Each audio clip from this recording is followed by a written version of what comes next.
Welcome to the UIAAA Connection podcast. The UIAAA would not be able to broadcast this podcast without the support of our business partners.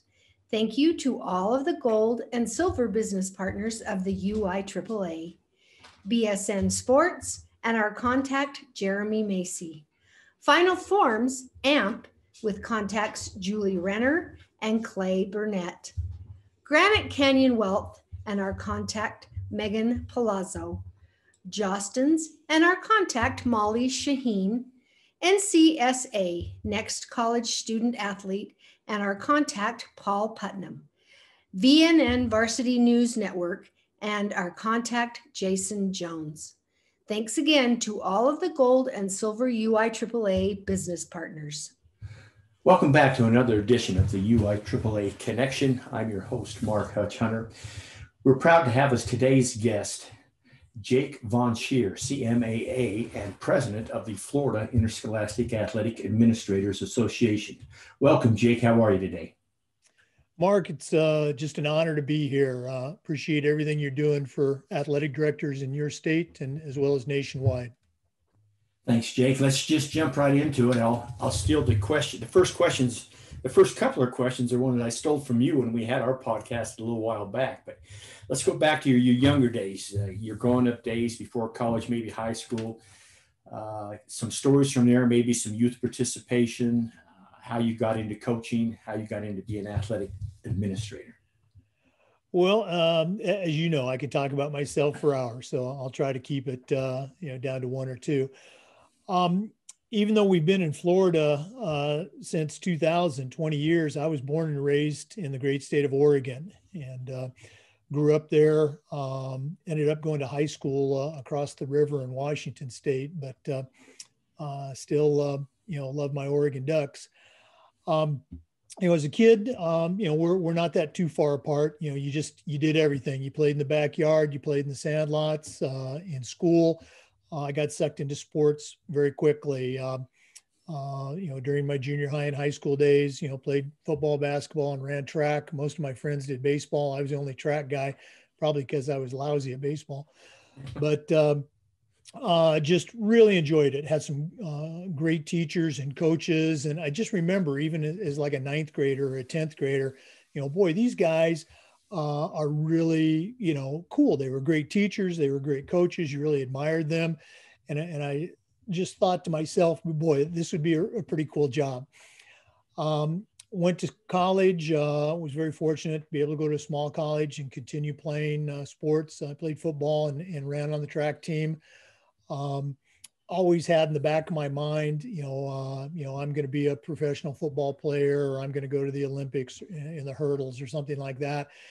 And I like to say that injuries and a lack of talent kept those two dreams from happening, but just love sports and it got the coaching bug early. In college, we were all required to, but it was a lot of fun to help coach the local youth football programs.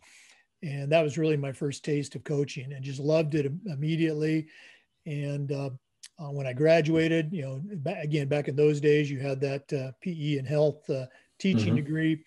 I tolerated teaching just so I could be a coach, but very quickly, grew to love teaching and then just began to, climb the ladder, small school, big school, assistant coach, head coach.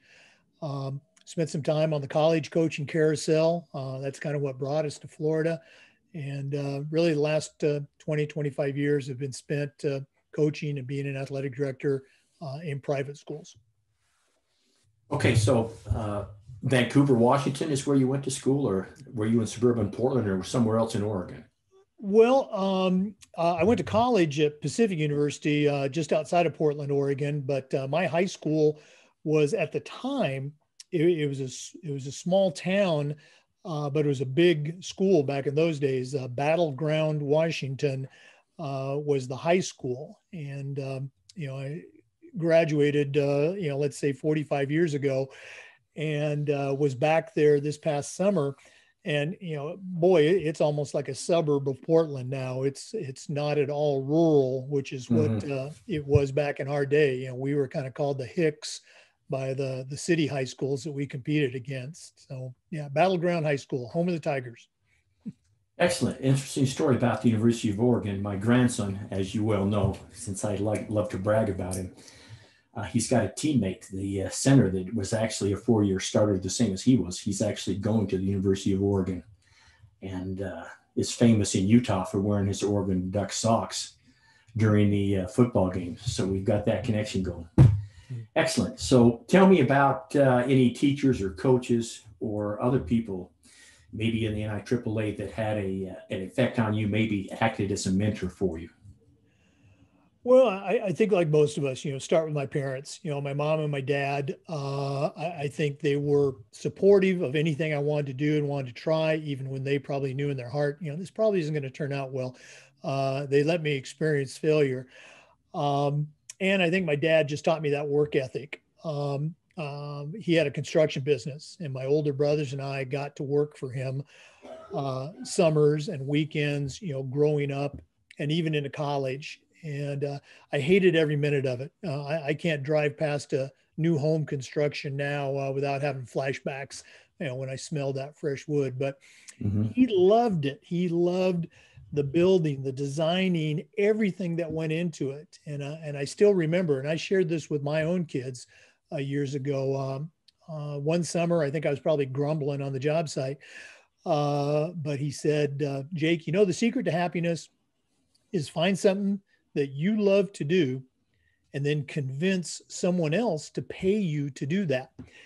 And he found that in his job. And again, he loved it. And have found that, I'm sure you have too, in being a teacher and a coach and an athletic director. It's like sometimes you pinch yourself. I'm getting paid to do this. I get paid to go to games, and I get paid to hang out with other people that love athletics. So my parents, of course, I already mentioned some of those high school PE teachers and high school coaches that, again, to a person, inspired me and gave me a good example of how to be a coach, an effective coach. I think my college track coach, Jim Weber, who recently passed, very inspirational, challenged me. I think he perfected the ratio of pats on the back and kicks in the ass, probably more the latter for me, to help me become as good as I can be. And I've never forgotten that. As an AD, as a coach, had a number of, great head coaches I had a chance to work with, a guy named Greg Purdom. He was the head football coach and AD at Missouri Valley College when I coached there, and was his offensive coordinator and the head track coach for the college. I think he really showed me how to become an athletic director. I hadn't even considered it at the time. And, the things that I do, I can see, Greg Purdom doing those things and saying those things. And with FIAAA and NIAAA here in our state, I guess I would start with a guy named Russ Wombles. Russ is on the national faculty for 503. He's a past president for FIAAA. Our current executive director, Andy Childs, who is a former NIAAA president. I think both of those gentlemen really kind of took me as, let's say, an older AD, but a younger FIAAA member under their wing and helped get me involved with the association. And I got to give a shout out to Dan Como, another retired AD, former FIAAA president. He actually taught the first LTC course that I ever took, and just did a great job. Just immediately sucked me in, had me drinking the NIAAA Kool-Aid right away. So, you know how it is when you've done things as long as we have. You have mentors back in high school, and you have mentors that you met at a workshop yesterday. So, very blessed to have had my career helped by countless other people. Well, thanks for sharing that, Jake. Let me just give a little shout out to Andy. As you well know, Andy and I have a connection that go way back. When I became the chair of the NIAAA Awards Committee, and this has got to be, over 15, 16, 17 years. It's early into the 2000s, maybe 2003 or 4. I chose Andy to be on the committee, and then I picked him as one of my vice chairs. And of course, Andy, as you know from there, with the great work that he does, became one of our NIAAA presidents. So that's great. So Jake, speak to the job of athletic administrator now and how it's changed since you first became an athletic administrator. Well, I think you can, pick out a number of areas. Technology is like the no-brainer. When I came in as a teacher and a coach, and then, got into ADs, you were still, doing mimeograph copies and Xerox copies and things like that. And now smelling when they came off the press there. Oh, you love that. Yeah. And now it's PDFs and storing in the cloud and all that. And those things have certainly made the job a lot more easier and faster. I think nowadays, again, from a technology standpoint, the challenges and the opportunities that you have with social media, getting your school's name and brand out there, because the kids are student athletes, and to a large extent their parents, they're on social media. So if you're not, as an AD, you're missing out on that connection with your stakeholders. So whether it's just, sending out your schedule in a tweet, or, hey, come to tonight's game, or, awards night, or things like that, social media has certainly, made the job easier. And at the same time, as I mentioned, challenging, because you also have to be very careful about who is sending those messages out, and maybe tagging your school. A disgruntled student athlete or parent or something like that can really create some headaches through social media. I think the managing and working with, and what we now like to say, partnering with parents, is certainly different than, let's go back when you and I were high school athletes. I think my coaches knew who my mom and dad were, just because of who they were in the community. It's not like they were big deals, but they just, okay, that's Jake's dad. But I don't think my parents could have picked out, or maybe even named, any of my coaches. They were at the games, they were supportive of me, but never once did I hear a comment of, that coach doesn't know what he's doing, or why did that coach run that play? And I never heard, how come the coach, didn't have you in there at that time, or something like that. It was, hey, if you're not playing, you better work harder. And so, as that pendulum has swung, and working with parents, communicating with parents, as an AD, as a head coach, letting them know, this is what we do, this is why we do it. And then you kind of, hope that they support you in that. And then as your AD, supporting your coaches in that area. So I don't want to say dealing with or managing parents, but partnering with parents is probably one of the biggest changes outside of technology. Well said. I like the word partnering. I think that's apropos. So let's get down to the nuts and bolts now. One of the main reasons that I have you on the podcast today, I want you to speak to the success and the founding of the Educational AD podcast, because I'll just say it right out front. Obviously, the UIAAA connection would never have happened unless, obviously, I kept watching the Educational AD broadcast. I was lucky enough to be a guest on there. And so talk about the success and how that's possibly changed things in Florida. Some of the fun things that have happened, maybe some of the not so fun things.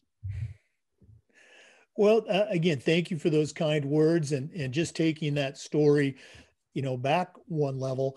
I'm glad that you enjoyed your experience on our podcast, and the Educational AD exists because I had a very similar experience when I was asked to be a guest on another AD related podcast, Hanging with the AD, put on by Don Baker and Josh Matthews out of Georgia. Sure. And it was just so cool, and they were so professional. I actually had them on as guests a while back, and my interview with them is going to be our 100th episode.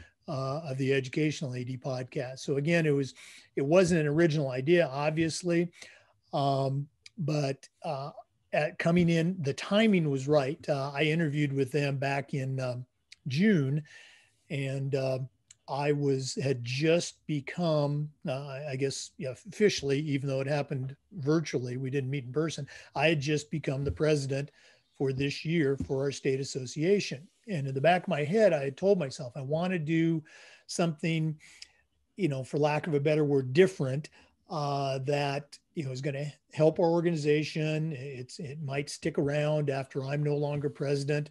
A few months earlier, I think, our state conference had been canceled, which as the president-elect, it was my job to organize. Sure. And so rather than just, and it was the right decision, safety-wise, to cancel, don't get me wrong. Rather than just, forget about all that work, I contacted several of our workshop presenters, and we were able to put on a 2-week series of Zoom workshops. This was back before anybody knew what Zoom was, and sort of have, I think, one of the first virtual conferences. We didn't charge anything for it. We just spread the word through Twitter and emails and things like that.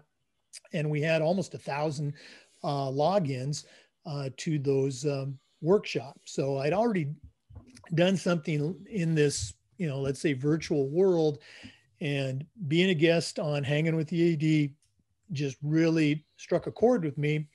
And that's where the Educational AD podcast came from. So when I interviewed Don and Josh, I used the line, I said to you listeners, you can thank them or you can blame them for the fact that there's another podcast out there. So that's kind of the story, and I think it's been very well received. We've done a number of episodes currently. As we record this today, we've interviewed athletic directors in 35 different states, in 3 different countries, and we also have listeners. I looked on the analytics today. We have listeners in 22 countries. Most of them, of course, are from the United States, but it's been kind of fun. And as long as people continue to download and listen, we'll keep cranking them out. Oh, that's impressive. Thanks so much for sharing. Obviously, then I can speak to the Utah listeners and other listeners across the U.S. and possibly worldwide. If they like our UIAAA connection, or if they don't like it, we actually have you to blame, but we actually have Don and Josh from Florida. So I'm actually going to have to connect with those guys, because that'll be, I need to get them on, because and maybe they got it from someone else, who knows, but I think it's a positive thing for our athletic administrators in the state and across the nation. So let's go now to your journey with the UIAAA, and specifically with your certification committee as the vice chair. And of course, I know Pete Shambo, who was the chair. And that's when I first got to know you, obviously, at the September meetings. Mm-hmm. But speak about that journey and about how certification has changed. Well, just real quickly, again, Dan Como from Florida, he sucked me in with that first LTI course. That was during a summer compliance seminar from our state association. I went back home to my school and immediately took the remaining required courses for my CAA that fall, September and October. I took those online. When I went to the national conference, which was my very first national conference in Dallas that year, I took the exam and was just on that fast track. I was a climber, a grinder, whatever you want to call it. I'd already been doing a couple of things at my school as an AD in the area of student leadership that I thought would be a good project. And I think it was maybe a year later, I submitted my written project to certification and was granted my CMAA.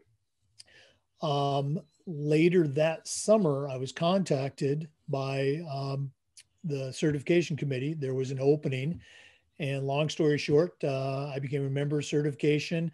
That was a pretty good group, I think, that came in. Todd Olson came in at that same time, former NIAAA President Todd, sure. Mark Edmond from California, former state leader. I guess, I finally caught up with him. I was a state president this year.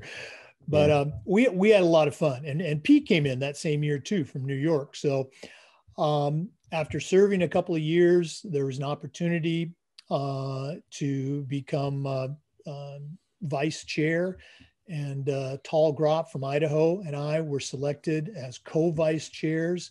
And we were able to work with Pete and Sherry Stice and Ed Lockwood and the other, committee members. Actually, Lisa Langston came on board that first year that we did. So that was quite a first year. Some heavy hitters. Yeah. I think we've refined the PDFs, the processes for certification. We helped usher in the new oral presentation option, which has become so very popular. One of your Utah ADs, Jamie Sheets, if he wasn't the first, he was certainly one of the first two. I think he was the first, because obviously Jamie's our professional development coordinator here, and we push that all the time. And he's telling people, "Yeah, I did it, and so you can do it." So, oh no, Jamie's was great. It kind of set the standard for everything to follow, and so being able to work with just some really great people on something that, again, whether it was coincidence or whatever, just really lit a fire in me. The whole LTI Professional Development Academy certification process, it was just truly a privilege to be able to work on those different projects. And I just rolled off after this last national conference. And now somebody else gets to pick up the torch and continue what we were able to do. So let me follow up with just a tiny little follow up. So the oral presentation for the CMAA, was that, I'm assuming it was maybe a 2-year process before that came to fruition. Obviously there had to be some beginning discussions, and then a lot of behind the scenes work that happened with that, a lot of work with Ed and with Sherry. Well, I think for a couple of years, the certification committee, which Sherry and Ed, are the, program coordinators, they had been receiving some, let's say, direction or encouragement from the NIAAA board to develop or explore other possible pathways to earning a CMAA. And out of some of those discussions, the oral option developed. I think Ed, as much as anyone, helped with a lot of the foundational steps and building blocks for that. I was sort of tapped to join Ed and begin to pilot and administer it to, see how it worked, see if people even wanted to do it, and see how effective it was. And it didn't take us very many times, having athletic directors present their project through, now we use Zoom, but there were probably 2 or 3 earlier platforms that we used where an AD was able to present their story using PowerPoint or using slides, as opposed to submitting the traditional written document. And I tell ADs now, well, I used to, I really enjoyed the whole process of writing and drafting and refining and editing and footnoting my project. But I also tell them, if the oral option had been available when I was doing it, I would have been all over that, because as you have seen, I can talk forever. So we still get people that submit the written projects, and it's the same thing. Oh, I could just never talk in front of somebody. And I'm scratching my head. You're an athletic director. Of course you can. Yeah. But it's both options are still out there. And as you know, athletic directors can also earn their CMAA designation through a successful completion of having their school or their district earn the Quality Program Award, the QPA. That's another path to getting a CMAA. So it's been good. It's been good for the organization, and I think it's been good for those athletic directors to be able to take something from their school that they've got a passion for, develop it, talk about it, and then share it with other ADs, so people like you and me can go, "Hey, that's a great idea. I'm stealing that." Very good. Let me follow up with another question. Let's talk specifically, or have you share specifically, some of your experiences with Ed Lockwood and with Sherry. I just want to throw this in about Ed. I met Ed at the 1998 conference, the NIAAA conference in Las Vegas. He and I and Craig Perry and Bob Rossi are sitting at the same table in what was then LTC 503. There was only 6 courses in 1998. And I think the 503 has since become 720, but it's kind of strange that that's how the 4 of us became friends way back close to 23 years ago. So I want you to share some of the special experiences you've had, because those are 2 great people, Sherry and Ed. I will start off by saying that, Sherry and Ed would certainly be on my Mount Rushmore of athletic administrators, mentors, etc. Just great pros at what we all strive to do. So they're fantastic. At the same time, I know I won't blame this on Pete. I think I actually nudged him and told him to use this line. Oh, no, yeah, we can blame it on Pete because he's hiking the Appalachian Trail right now. So, we were in a meeting one time, and Ed was on a different side of the opinion than we were, and it wasn't anything major. It was just something. And Ed's favorite expression is, we don't want to go down that rabbit hole. And I think in Pete's opinion, in my opinion, he had probably gone down that rabbit hole.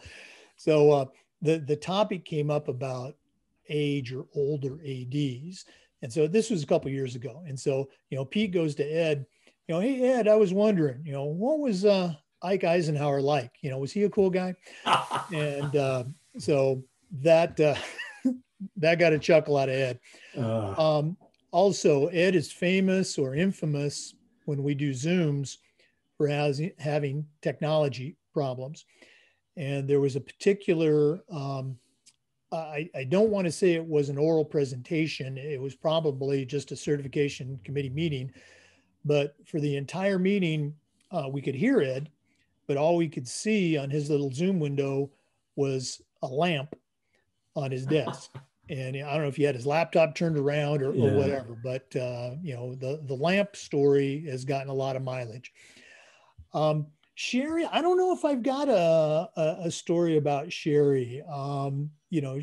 Tall and I would joke during those summer meetings that we would have, July meetings in Indianapolis, that she was in there herself, rolling up sleeves and working hard, but she was quite the taskmaster of saying, okay, I want you guys to do this and this and this and this and this, and it's already 1:00 Saturday afternoon. And we're looking at, hey, we got some bar time coming up here. So exactly. But no, Ed and Sherry are the best. No question about it. Great. Thanks for sharing that. What's the favorite part of your job right now, Jake? I asked that question of all the ADs on our podcast, and they very correctly, but very consistently say it's the kids. And yes, of course, it's the kids. We wouldn't be doing what we're doing if we didn't like kids. And I certainly enjoy the relationships that we have with our student athletes. We've got great kids.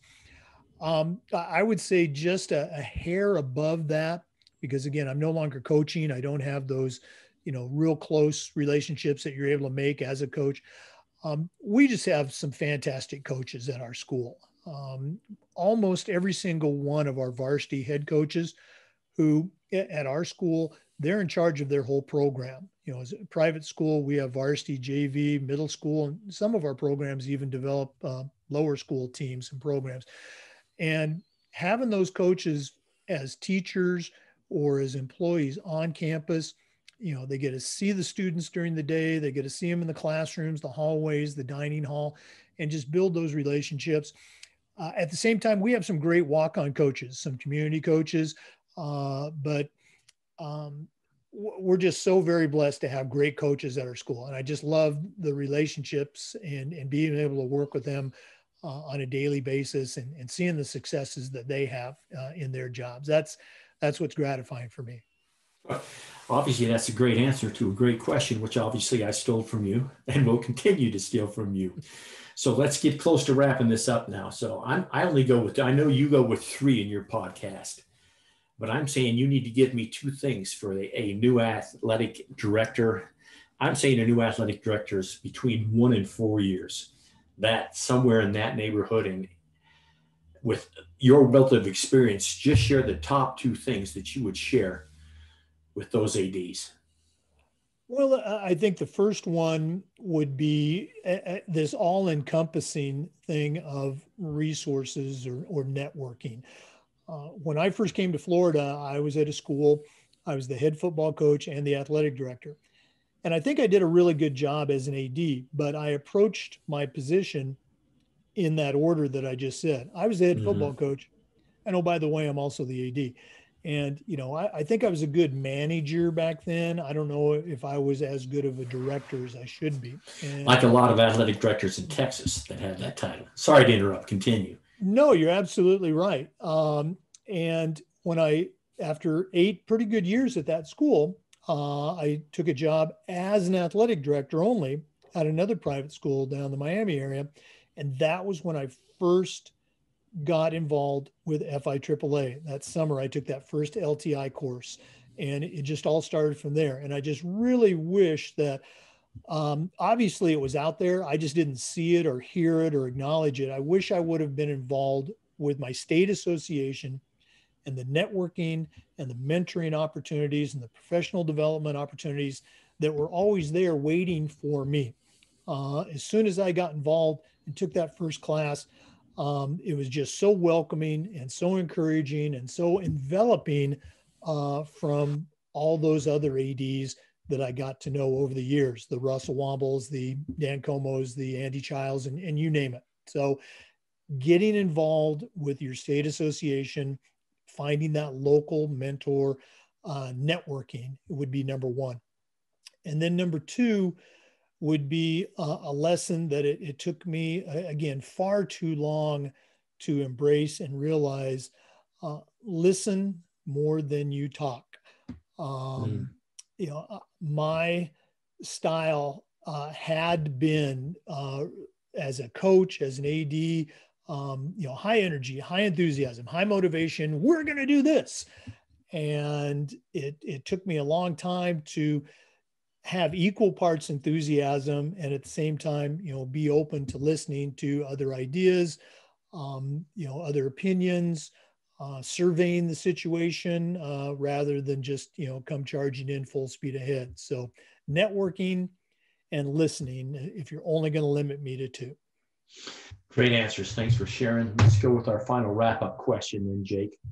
Also a question I borrowed from someone else. What question should I have asked you that I didn't ask you? Oh my goodness. I think your, list of talking points is just outstanding. Probably one of the best that I've ever been involved with. That's a great answer. That's a great compliment, Jake.